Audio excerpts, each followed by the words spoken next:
Hey guys, and welcome to the channel. I'm Zmore, the dad in DPS, and today we're back with another episode of The Good, The Scrap, and The Script, a series where I review weapons I've either been given, found, or made in Appalachia, and today's weapon is one that was given by a viewer a little while back.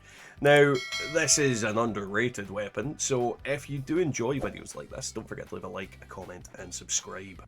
So today's weapon is the Scare Bear. This is a bloodied, power attack damage, 1 strength, with the heavy mod in there. There are a couple of different mods you can have for this weapon. There's the heavy and there is the anti-armor one.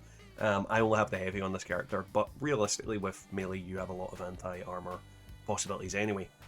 Now, the bear arm is a fantastic weapon. It's one of those fist weapons that you don't see very often because it's very difficult to get a hold of a plan of it. Originally, it's easier now than it used to be, but it's still, you know, more difficult than other melee weapons to get plans of. And as a result, people don't tend to use it because they don't have it learned.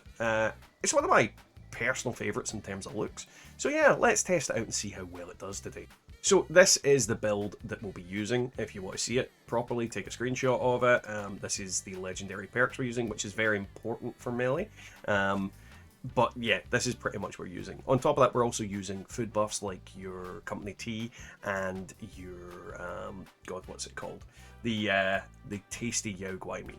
And, you know, like Deathclaw Wellington, all those kind of things, they'll boost my damage as high as possible. So, the bear arm. Now, as I said, it's one of the underrated and not anywhere near as often used versions of fist weapons. And it is absolutely 100% one of the most fun and strongest weapons that I feel I can use. You know, with basic attacks, I am two-shotting these super mutants. With a power attack, and not even like a headshot, I am one-shotting everything in here.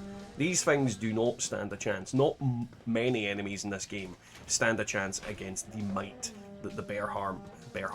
I should have called that the bear arm possesses. This is an absolutely fantastic weapon. And what I would say is it does lack the kind of same finesse and nuance that the Power Fist do have. They also have the potential of having a elemental aspect to them. Well, I suppose in the terms of the gauntlet, it has the heating bar and things like that. So they do have kind of a slight advantage on the elemental resistance side. This does have the armor piercing mod on there, which in theory in the next patch is going to be a lot more valuable against enemies like bosses because they are going to be all that more tankier, and anti-armor is probably going to be the go-to use for that. But in general, it's just a very, very strong weapon.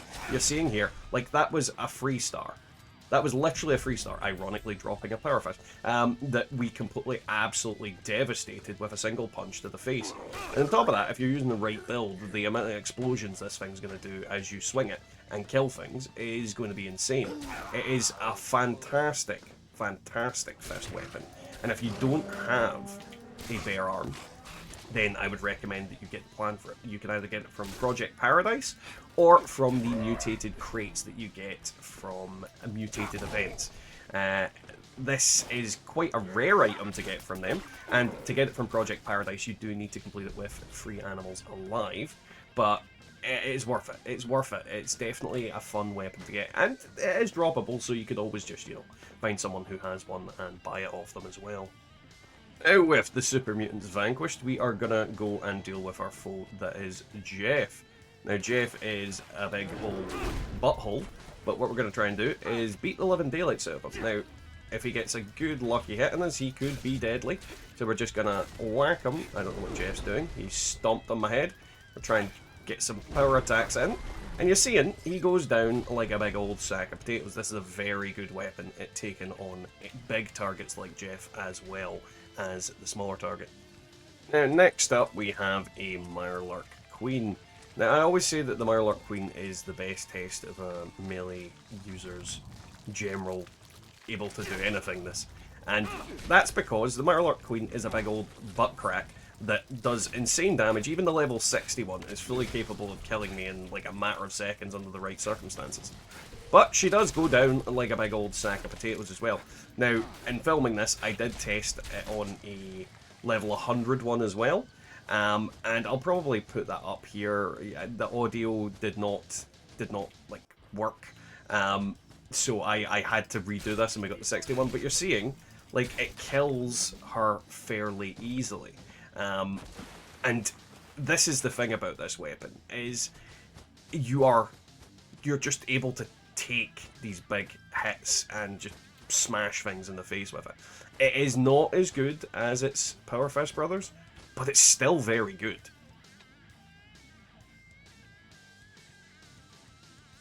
So as with any of my videos, we take 2 expeditions to show you how this does. Now, against the less tanky overgrown elders, we are one-shotting them with a power attack. With the pollinators, we are 2-shotting them with a power attack and a single attack. But you're seeing, like, this thing absolutely KOs these things. And that wasn't even, like, headshots or hitting their weak spots. That was just regular damage. With the human enemies, if you hit the headshot, you are one-shotting them. But then you 2-shot them, so you can just do a 1-2 punch with it. And on top of that, we also have our power attacks. Like, literally with a power attack, I am going to obliterate these guys in no time flat. You've also got the fact that if you go into VATS, you also get explosive damage using hack and slash. So if you're using it in VATS, it's also a very good way to absolutely devastate any enemies you come up against. Like, the more explosions you get, the better, you know? Like, every explosion you get from this weapon could do so much more damage and just absolutely devastate more and more enemies. I love this weapon. I think that it is incredibly underrated, underused. I don't see them very often. And that's a shame, because when it comes to fist weapons, it's not the worst, it's not the best, but it's far from being unusable. So yeah, that is the bloodied power attack, 1 strength, soon to be 3 strength, bare arm. And I think this is a fantastic weapon. I think it's very underrated, and a lot of people sleep on it because they probably don't have the plan and they don't get them dropping. As a result, I would heavily recommend you head over to Project Paradise and do mutated events to try and get hold of this baby, because it is absolutely fantastic. It's just a really, really good weapon. It falls short of its bigger brothers, but at the same time, it doesn't fall short by much. It's kind of like being 3rd place in an Olympic event. Like, bronze medal doesn't seem like it's a great thing, but at the same time, it's an incredible achievement and absolutely fantastic. You know, you look great. And this is what this kind of is. It's the bronze medal of the fist weapons. It's not quite as good as the other ones, but it is still very, very good and very destructive, very powerful. And I think if you don't use this, you're sleeping on it for definite, because it just gives you a little bit more flavour. It looks really cool. It's a very improvised weapon. I'm going to strap a bear's head to my arm and punch people. You know, that kind of thing. It is very Fallout. And I absolutely, absolutely love it. Especially when you punch, it does the roar. You have to listen carefully in some of the circumstances because, you know, gunshots and everything going on. But the roar just makes it worth it. And that's my thoughts on it either way. What do you guys think? Is there any weapons you'd like to see me review, and so on and so forth? And I'll catch you all next time in the wasteland. Through the dark, moonlight's dimly shining, a shadow creeping. Feel your heart entwining, a twisted mind, seeking prey to devour in the dead of the night. He gains more power, his bloodshot